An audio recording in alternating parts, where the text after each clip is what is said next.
بہت سی روایتیں جن میں معصوم فرما دیتے ہیں کہ یہ عمل کرو جہاں بھی ہیں آپ کی مدد ہو. امیر المومنین علیہ السلام نے فرمایا کہ کفار آئے, انہوں نے حضور سے معجزے کا تقاضا کیا. حضور نے کہا وہ سامنے جو درخت ہے اسے بلاؤں تم مانو گے؟ ان کا تقاضا یہی تھا. کہا جی ہاں. درخت کو قریب بلا, اشارہ کیا. وہ درخت اپنی جڑوں کے ساتھ زمین سے درخت جڑوں کے ساتھ اکھڑ کے اور اس طرح آگے بڑھا جیسے کوئی غلام آگے بڑھا. حضور کے سامنے آگے کھڑا ہو گیا. اس کے بعد حضور نے کہا وہیں چلے جاؤ پہلی حالت پر. کسی جمع جمائے پربار و پرسایہ درخت کو اکھاڑ لینا تو آسان ہے, لیکن پھر اسی طرح پہلی شکل و صورت پہ پہنچ جاؤ. درخت پھر اپنی جگہ واپس آیا, توجہ ہے, اور جیسے تھا پہلی شکل میں اسی شکل میں قائم ہو گیا. یہ ہے دائرہ ولایت میں اطاعت کی شان ایک درخت کی. توجہ ہے. حضور نے چاند کو اشارہ کیا, دو ٹکڑے ہو گیا. یہ ہے چاند کی شان اطاعت ولایت مصطفیٰ میں.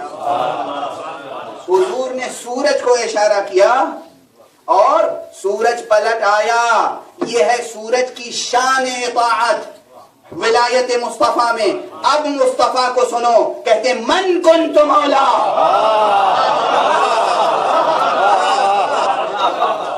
من کنت مولا فہذا علی مولا.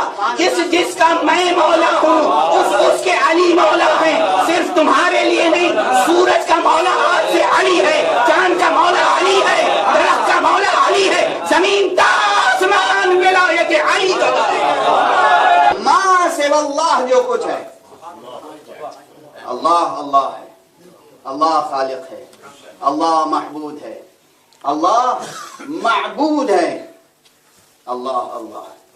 ماں سے واللہ, اللہ کے بعد جو کچھ ہے دائرہ ولایت مصطفیٰ میں, اور جو کچھ دائرہ ولایت مصطفیٰ میں ہے وہ سب دائرہ ولایت مرتضیٰ میں. اور ہمارے یہاں یہ غلطی اسی دن ہو گئی تھی, پہلے دن نہیں سمجھے لوگ یہ نقطہ. بخن بخن کہنے والے یہ نقطہ نہیں سمجھے. انہوں نے صرف اتنا کہا کہ بخن بخن لک ابن ابی طالب, اے ابو طالب کے فرزند مبارک ہو, مبارک ہو کہ آج سے آپ تمام مومنین و مومنات کے بھی مولا ہو گئے اور میرے بھی مولا ہو گئے. ایک بات ان کی سمجھ میں نہیں آئی, لیکن ایک بات ہماری سمجھ میں آ گئی. ان کی سمجھ میں یہ بات نہیں آئی کہ دائرہ ولایت علی ابن ابی طالب صرف انسانوں تک محدود نہیں ہے. انسان, جن, تمام جمادات, تمام نباتات, تمام حیوانات, تمام ملائکہ, تمام فرشتے محکوم علی ابن ابی طالب. یہ ہے دائرہ ولایت علی ابن ابی طالب. وقت محکوم علی ہے, اور جب وقت محکوم علی ہے, کیسے وقت محکوم علی ہے یہ بحث الگ ہے. اولاً وقت سمجھیے کیا ہے, پھر سمجھیے گا کہ کس طرح سے وقت محکوم علی ہے. اسی لیے بعض روایتیں ہیں, اور ہمارے اعتبار سے تو صحیح السند روایتیں ہیں, کہ امیر المؤمنین علی ابن ابی طالب علیہ کے لیے 2 مرتبہ سورج پلٹا ہے.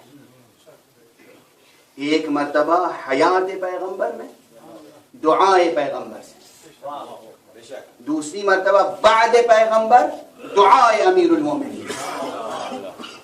اور یہ دوسری مرتبہ سورج کا پلٹانا اس لیے ضروری تھا تاکہ یہ ثبوت فراہم ہو جائے کہ من کنت مولا فہذا علی مولا. دلیل قائم ہو جائے کہ اگر پیغمبر کی دعا سے سورج پلٹا تھا تو علی کی دعا سے بھی سورج پلٹا. بس اس جملے پر ٹھہر جائیے کہ وقت محکوم علی ہے, وقت محکوم مصطفیٰ ہے. بس اس پر اب میں گفتگو اسی جملے پہ ختم کر دوں گا, اگرچہ میں نے وہ آیت تلاوت کی آپ کے سامنے جو عظیم الشان آیت ہے, خلاصہ پیغام ختم نبوت یہ آیت ہے. روز غدیر کو آپ عید جانتے ہیں نا، یہ کوئی معمولی عید نہیں ہے، اسلام کی سب سے بڑی عید عید غدیر۔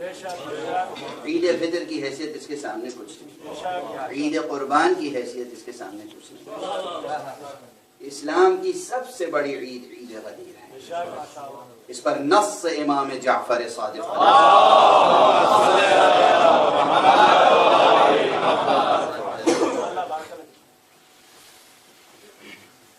نص معصوم کے بعد کسی کی شہادت و گواہی و تائید کی ضرورت نہیں ہوتی ہے، لیکن ایک روایت ہے، وہ بھی آپ کی سماعتوں تک پہنچا دوں اور آگے بڑھوں۔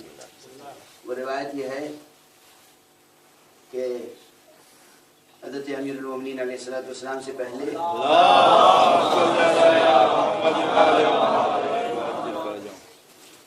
جن حضرات نے مسلمانوں پہ حکومتیں کی، ان میں سے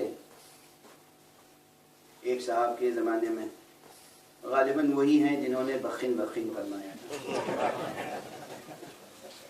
ان کے زمانے میں ایک صاحب آئے جو اہل تورات میں سے تھے، اور یہ روایت صرف شیعہ کتب میں نہیں ہے بلکہ کتب اہل سنت میں بھی ہے۔ یہ روایت جو میں سنا رہا ہوں کتب اہل سنت، اس آنے والے اہل کتاب نے کہا کہ یہ آیت اگر ہمارے دین میں نازل ہوئی ہوتی تو جس دن یہ آیت نازل ہوئی ہوتی اس دن کو ہم خدا کی قسم عید مناتے ہیں۔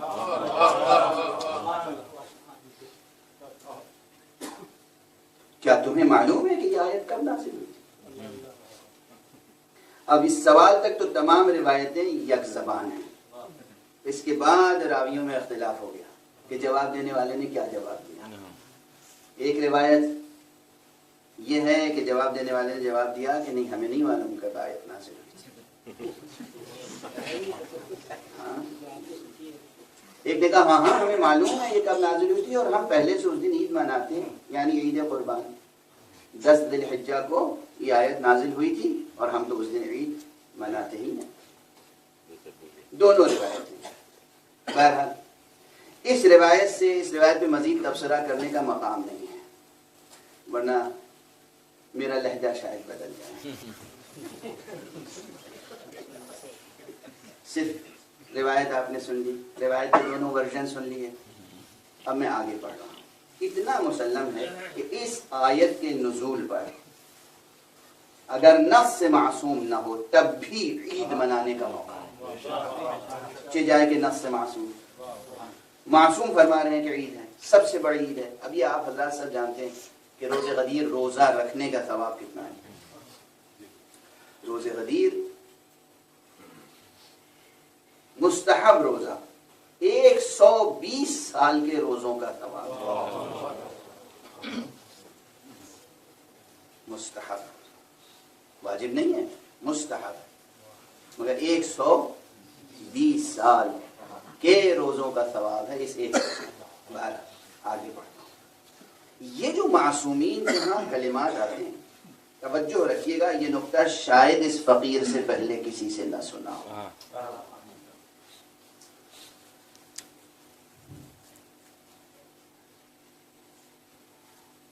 بہت سی روایتیں جن میں معصوم فرما دیتے ہیں کہ یہ عمل کرو، اتنی مدت کا ثواب ملے گا، مدت وقت۔ روزہ غدیر روزہ رکھو، 120 سال کے روزوں کا ثواب ملے گا۔ توجہ رہے، میں کیا عرض کر رہا ہوں، گفتگو مربوط ہے، تسلسل ذہن میں رہے پہلے جملے سے۔ یا ایک اور روایت سنتے جائیے، روزہ غدیر بھی زیارت امام حسین علیہ السلام، شب غدیر بھی زیارت امام حسین مستحب، زیارت امیر المومنین بھی مستحب۔ روزہ غدیر معجزے ظاہر ہوتے ہیں قبر مبارک امیر المومنین سے، جس کی روایت اپنوں نے نہیں غیروں نے کی ہے۔ بہت مشہور مصنف ہے عربی زبان کا، جس کی کتاب دنیا کی اکثر بڑی زبانوں میں ٹرانسلیٹ ہو چکی ہے، سفرنامہ ابن بطوطہ۔ ابن بطوطہ 18 عید غدیر کو نجف اشرف میں موجود تھا اور اس نے اپنی آنکھوں سے معجزے دیکھے، بیماروں کو صحت پاتے ہوئے دیکھا، معلولین کو صحت یاب ہوتے ہوئے دیکھا۔ یہ معمولی روز نہیں ہے۔ اور اگر کوئی قبر مطہر و مبارک کے نزدیک نہیں ہے تو مایوس ہونے کی ضرورت نہیں، جس طرح زمانہ اور وقت ان کا محکوم ہے، ان کے آگے نہ زمان کی حقیقت ہے نہ مکان کی حقیقت۔ یہ تھوڑی کہ علی وہاں ہے ہم سے بے خبر ہے، علی حاضر ہے، علی ناظر ہے، علی باخبر ہیں۔ بڑی بحثیں کرتے ہیں لوگ، حاضر و ناظر ہیں کہ نہیں، حاضر و ناظر ہیں، حاضر و ناظر۔ آپ غائب ہیں، وہ غائب ہیں، آپ غائب ہیں، وہ حاضر ہیں، وہ ناظر ہیں، وہ حاکم۔ اللہ جسے حاکم بنائے، اللہ کسی غائب کو حاکم نہیں بنا سکتا۔ نہ ان کے لیے زمان کوئی مسئلہ ہے، نہ ان کے لیے مکان کوئی مسئلہ۔ جہاں بھی ہیں آپ صدق دل سے دیکھیے، اس چیز سے رشتہ قائم کیجئے جو نہ زمانی ہے نہ مکانی۔ سمجھیے میں کیا عرض کر رہا ہوں؟ آپ کا یہ جسم، یہ بدن، یہ زمانی بھی ہے مکانی بھی ہے۔ آپ کی روح نہ زمانی ہے نہ مکانی ہے، علی سے روحانی رشتہ قائم، علی سے روحانی رشتہ قائم کیجئے۔ وہ بھی لا زمانی لا مکانی، آپ کے پاس ایک چیز ہے لا زمانی لا مکانی، وہ ہے آپ کی روح۔ روحانی رشتہ قائم کیجئے، جہاں بھی ہیں آپ کی مدد ہوگی۔ بہرحال یہ تو درمیان میں نے عرض کر دیا۔ عرض جو کر رہا تھا کہ یہ جو روایات ہیں، یہ عمل کرو گے 60 سال کا ثواب، یہ عمل کرو گے۔ اب ایک روایت ایک ام المؤمنین سے ہے، حضور بیٹھے ہوئے، امام حسین تشریف لے آئے،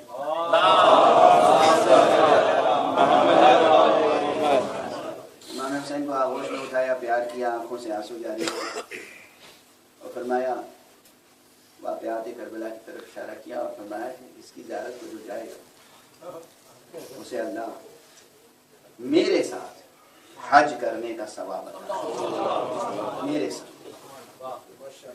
یوں ہی نہیں کہ صرف حج، حضور کے ساتھ حج کرنے کا ثواب۔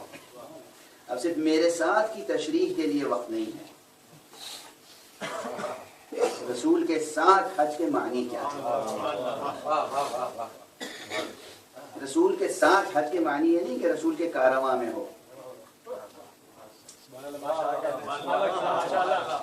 صرف اتنی بات نہیں ہے، یہاں بہت گہری بات ہے۔ بہت سے لوگ رسول کے کارواں میں تھے، رسول کے ساتھ نہیں تھے کارواں میں، ساتھ نہیں تھے رسول۔ رسول فرمانے میرے ساتھ حج کرنے کا ثواب۔ انہیں حیرت ہوئی، تعجب لاحق ہوا، کہا آپ کے ساتھ حج کرتا تھا؟ کہا ایک نہیں 10 حج کا ثواب۔ کہا 10 حج کا ثواب؟ کہا نہیں 10 نہیں 20 حج کا ثواب۔ ان کی حیرت بڑھتی گئی، پیغمبر کی عطا بڑھتی، یہاں تک کہ روایت ہے آپ نے فرمایا 1,20,000 حج کا ثواب۔ توجہ ہے، بس یہاں ٹھہر جاتا ہوں۔ اس طرح کی جتنی روایتیں، یہ ثواب عطا کرنے کا حق صرف اسی کو ہو سکتا ہے وقت جس کا محکوم۔ صلوات پڑھ دیجیے محمد۔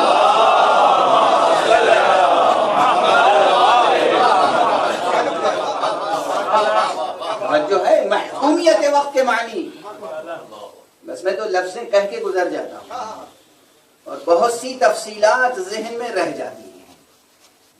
وقت کی محکومیت ہے، وقت محکوم ہے ان کا۔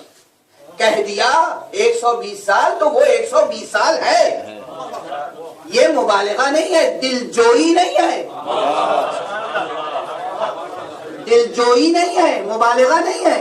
کہہ دیا تو اس نے کہا ہے کہ جس کی زبان قول کن فیکونی کی امانت دار ہے، اس نے کہا ہے جس کا ارادہ کن فیکونی ہے، اس ولی نے کہا ہے جسے ولایت تشریعیہ بھی حاصل ہے، ولایت تکوینیہ بھی حاصل ہے، اس نے کہا ہے کہ جس کی بیٹی اگر کہہ دے کہ بیٹا تمہارا لباس رضوان لے کر آ رہے ہیں